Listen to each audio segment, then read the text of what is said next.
Season 22 is here. We have new activities to play with Savathûn Spire and Altar of Summons, new weapons, new armor, and even 3 new Strand Aspects. And man, let me tell you, they are spicy. Spicy. In this video, we'll be looking at a brand new Titan build that has the potential to do it all. Yes, you heard me right. This build focuses on buffing everything. It has buffs to weapons, buffs to all abilities, gives you and your allies healing, plus massive damage resistance, and not to mention impeccable ability regeneration. The build we're making is revolving around 2 pieces of new content, mainly being the new Strand Aspect for Titans, Banner of War. To get the new aspect, go to Neomuna, talk to Nimbus. He'll give you a quest that lets you easily unlock it. The other part of this build isn't necessary, but man, the synergy is nice. We're talking about the brand new exotic fusion rifle, Tessellation. What makes this fusion so unique is that it's the only darkness weapon allowed in the 2nd slot, meaning that we can finally make a build with all 3 weapons being the same ammo type. The only way to get it at the time of making this video is to purchase the Final Shape annual pass for a whopping $100. I purchase the annual pass every year since I know I'll play it, but if you don't want to buy it, we will have a separate build at the end of the video without Tessellation. If you find this video helpful and want to see more Destiny 2 builds and guides, leave a like on the video and consider subscribing. Let me know in the comment section, what do you think of Season 22 so far and what the future of Destiny 2 holds in store for us? Without further ado, let's jump right on into it. Let's take a look at the subclass. For our super, we're taking Blade Fury. It's our only option, but it does offer good crowd control and decent boss damage. Plus, the heavy attack suspends targets, which is great for champions and light bearing hive. For our first ability, we're taking Rally Barricade. It has a faster recharge time, plus it offers faster reloading. If you like the cover from Towering Barricade, it definitely works as well. I like having that quicker cooldown time, but choose whichever one you want. It's not a big difference. I'm choosing Strafe Lift as always. Pick whichever jump fits you best. For a powered melee, I'm taking Frenzy Blade. It is our only option, but we do get 3 of them, which is amazing, and it does pretty decent damage. For a grenade, we're taking the Grapple Grenade for 2 main reasons. First, it has a shorter cooldown than the rest of the grenades. With Tessellation, we can consume our grenade, buffing our next shot.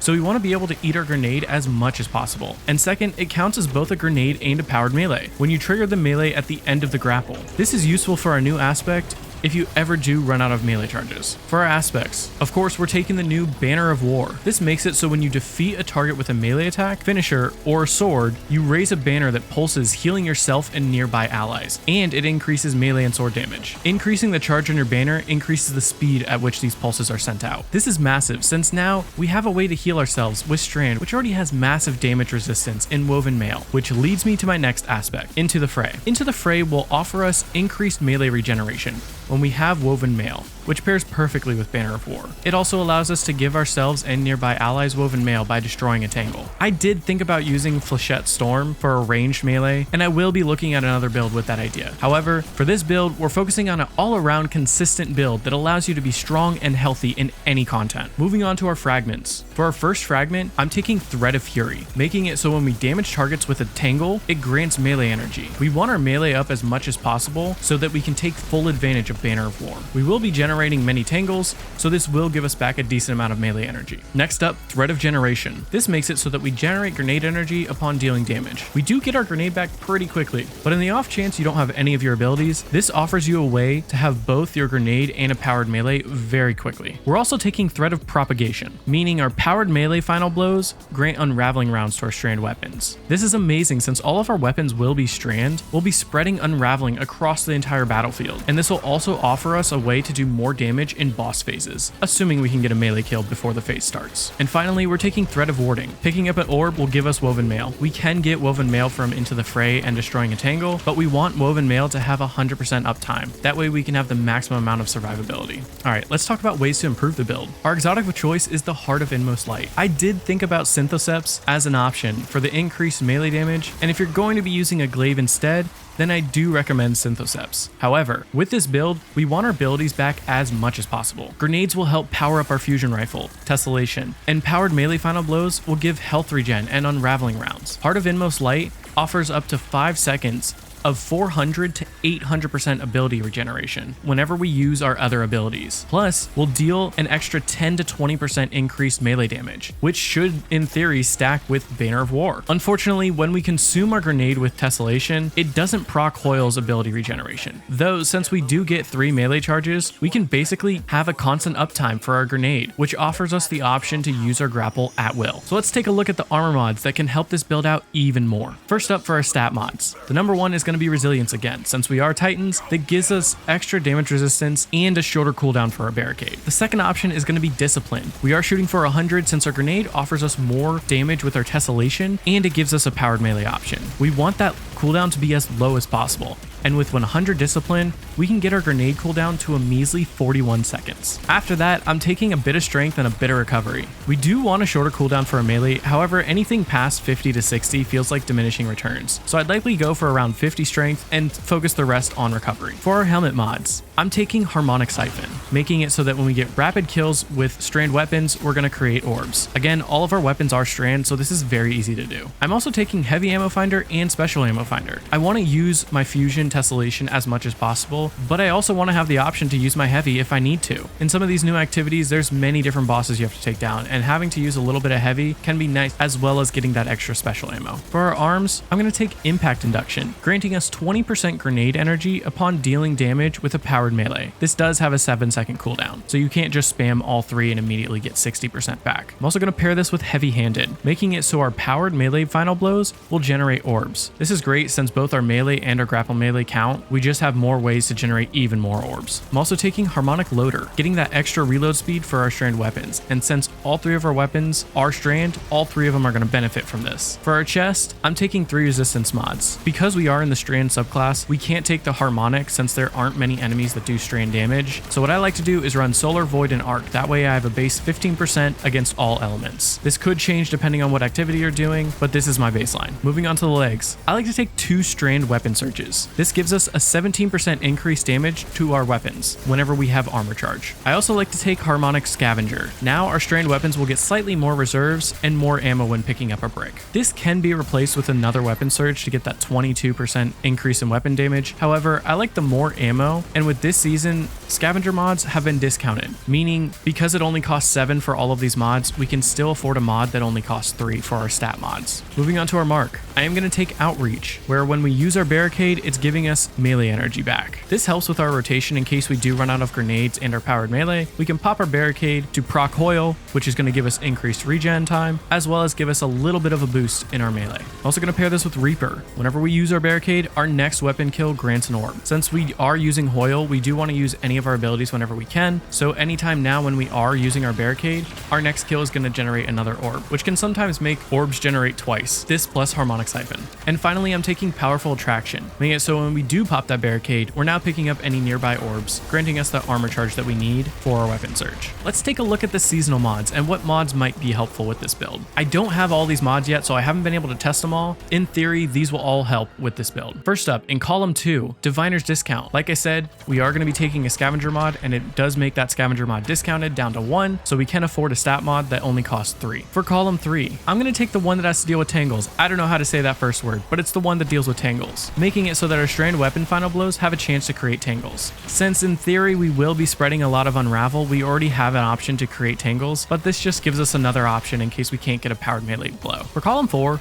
we're taking Elemental Fury. Champions now take bonus damage from abilities and elemental orbs while stunned, so once you stun them, if you do use any of your abilities on them, it is going to do extra damage. I'm not 100% sure if tangles also do more damage since it doesn't say that, but I would assume it might, and even if it doesn't, using your abilities and having more damage against stunned champions is great. I'm also taking Communal Pickups, meaning when an ally picks up or destroys your tangle cooldown is reduced by 5 seconds, and you gain bonus weapon damage with strand weapons for 10 seconds. So now your tangle cooldown should be down to around 7 seconds, and you're going to be doing more damage with your weapons. This stacked on top of the weapon surge is going to be amazing. I also like Refreshing Pickup. Picking up a tangle grants you energy to your least powered ability. Since we are using Hoil and constantly using all of our abilities, in theory this might go to your melee almost always since you can hold 3, but it is nice to have a little bit of extra ability energy. And then the last column, column 5, we're going to take Monochromatic Maestro, meaning our weapon damage increases our ability damage and our ability damage increases our weapon damage. This is fantastic since Banner of War already increases our melee and Hoil increases our ability damage. Now whenever we use our powerful abilities, we're getting getting bonus weapon damage, which also pairs with surges. And if you have a teammate pick up a tangle around the same time and destroy it, you're now getting that added bonus as well. It's not always going to be consistent, but it is nice to have the extra damage whenever it does happen. We're also taking elemental munitions, meaning combatant final blows with tangles have a chance to drop special or heavy ammo. We should be creating tangles constantly, so it is nice that if you do pick these up, not only are you getting back a little bit of that ability energy, but you also have the chance to create special or heavy ammo when you destroy with them. Hopefully this does pair with our finder mods or scavenger mods to create even more ammo for ourselves. And finally, we're taking frenzied stacks, making it so that thrown tangles do even more damage whenever you have armor charge, which again should be pretty much constantly since we do have surge mods in place. Alright, now let's talk weapons. For the first slot, we're going to take a Strand primary weapon. Round Robin or Kept Confidence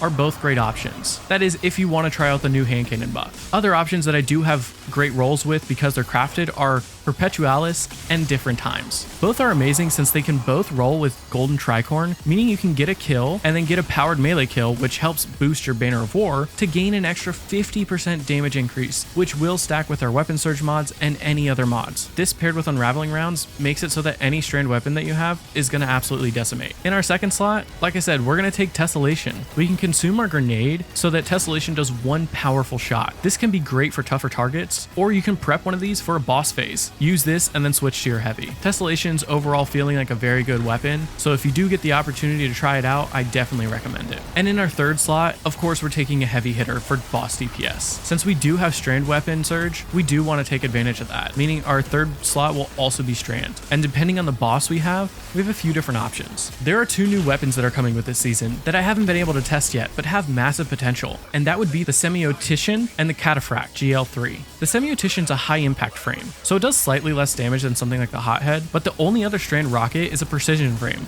meaning it does even less damage. And this weapon can roll with field prep and explosive light, plus it'll be craftable. It'll definitely pair with this build pretty well. I'm also looking at the Cataphract GL3. This will be a new Trials grenade launcher, and before you shy away, it can roll with bait and switch. This will be the only grenade launcher that can get that roll. Normally you like explosive light because on grenade launchers, explosive light amps up even further than the 25%. Though with bait and switch, it's a constant 35% increase. And with explosive light, it only lasts for the first 7 shots. It can also roll with either auto-loading, Envious Assassin, or field prep in the other column. And when you compare it to something like the Hothead, which can do around at base 111,000 per rocket with explosive light and impact casing, if you can get this grenade launcher with spike grenades and bait and switch, you can be doing 67k per grenade, which doesn't sound like that much, but to put it in perspective, Hotheads can get up to 10 rockets, meaning the total damage output is 1.1 million, assuming that all the rockets have explosive light. Otherwise, it's around 1 million. With this grenade launcher, you could potentially hold around 23 grenades. If I'm remembering, that's the amount that you can hold with the Regnant, which is the same frame, making its total damage output upwards of 1.5 million, even if you have to proc bait and switch 3 times. And with something like Envious, you could pull this thing out and unload upwards of 10 grenades immediately without having to reload. We'll also be getting Unraveling Rounds for our Strand weapons if we get a powered melee kill before a boss phase, meaning we can do even more damage than something like a Hothead, which can't take advantage of that. There is a Gambit linear that is fairly good if you can get a fairly good roll with it, or you could take something like the Circular Logic if you want more ad clearing. I just don't really think it's necessary. With this build, you can do it all. We have high ad clearing potential with our weapons and our abilities. We can do more damage in boss phases. We can ability cycle because of Hoyle, or we can use our weapons with massive damage increase and Unraveling Rounds, not to mention the absolutely massive amount of survivability. We have both high damage resistance with Woven Mail, and now we have a way to give us and our team health back from the new Aspect Banner of War.